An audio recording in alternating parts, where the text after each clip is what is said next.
Hello' guys, আপোনালোকৰ ভালনে? মোৰ পিছে ভালে। প্ৰথমতে আপোনালোকক সকলোকে নৱবৰ্ষৰ বহুত শুভেচ্ছা জনালোঁ, লগতে ৰঙালী বিহুৰ শুভেচ্ছা জনালোঁ। আজিৰ দিনটো আৰম্ভ হৈছে মোৰ ফুলৰ পৰা। তাৰপিছত মই যোগাৰ কৰিলোঁ আজি দুপৰীয়া সাজ আমাৰ ঘৰতে পোৱা কিছুমান বস্তুৰে। এয়া হৈছে মই ঘৰৰ বাৰীতে পোৱা 21 বিধ শাকেৰে এবিধ শাক বনাইছোঁ। লগতে বনাইছোঁ ছজনা আৰু লাও আগ, মিছা মাছ আৰু আলুৰে এটা চব্জি,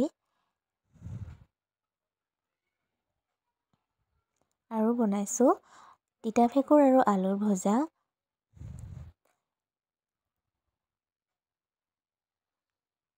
এনেদৰে আজি দুপৰীয়াৰ সাজ মই ৰেডি কৰিলোঁ। আপোনালোকে পিছে কি খালে জনাবচোন।